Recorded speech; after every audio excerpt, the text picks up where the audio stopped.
जय मसीह आप सबको। आज हम पढ़ेंगे रोमियो 3:9 से। कोई धर्मी नहीं।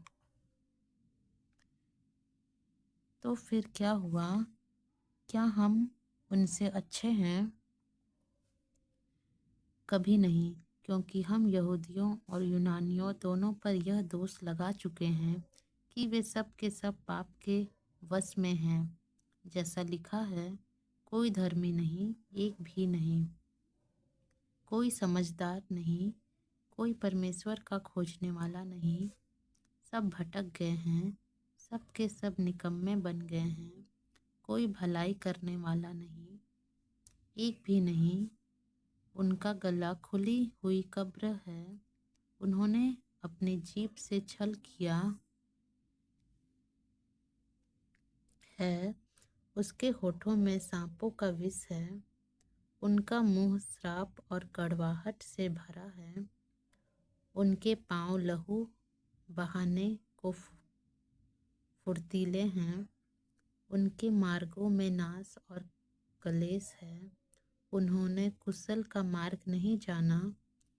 उनकी आंखों के सामने परमेश्वर का भय नहीं।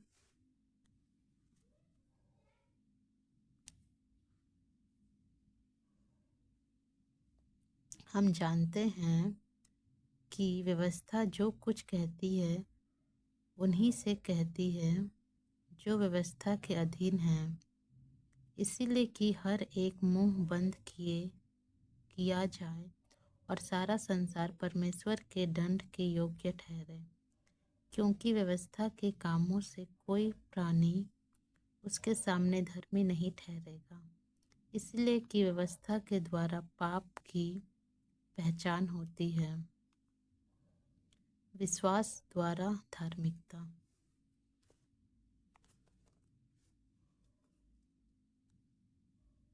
परंतु अब व्यवस्था से अलग परमेश्वर की वह धार्मिकता प्रकट हुई है जिसकी गवाही व्यवस्था और भविष्यवक्ता देते हैं, अर्थात परमेश्वर की वह धार्मिकता जो यीशु मसीह पर विश्वास करने से सब विश्वास करने वालों के लिए है।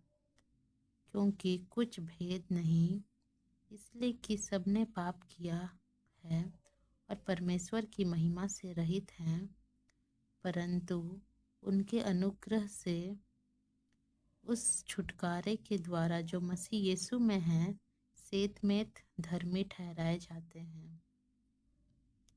उसे परमेश्वर ने उनके लहू के कारण एक ऐसे प्रायश्चित ठहराया जो विश्वास करने से कार्यकारी होता है कि जो पाप पहले किए गए और जिन पर परमेश्वर ने अपनी सहनशीलता के कारण ध्यान नहीं दिया, उनके विषय में वह अपनी धार्मिकता प्रकट करे, वरन इसी समय उसकी धार्मिकता प्रकट हो कि जिससे वह आप ही धर्मी ठहरे और जो यीशु पर विश्वास करे उसका भी धर्मी ठहराने वाला हो।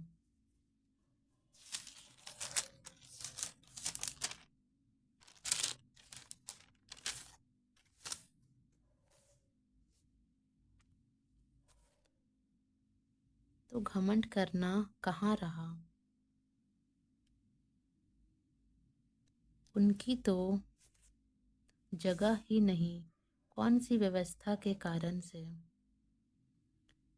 क्या कर्मों की व्यवस्था से? नहीं, वरन विश्वास की व्यवस्था के कारण। इसलिए हम इस परिणाम पर पहुँचते हैं कि मनुष्य व्यवस्था के कामों से अलग ही विश्वास के द्वारा धर्मी ठहरता है। क्या परमेश्वर केवल यहूदियों ही का है? क्या अन्य जातियों का नहीं? हाँ, अन्य जातियों का भी है, क्योंकि एक ही परमेश्वर है जो खतना वालों को विश्वास से और खतना रहितों को भी विश्वास के द्वारा धर्मी ठहराएगा। तो क्या हम व्यवस्था को विश्वास के द्वारा व्यर्थ ठहराते हैं? कदापि नहीं, वरन व्यवस्था को स्थिर करते हैं। आमीन।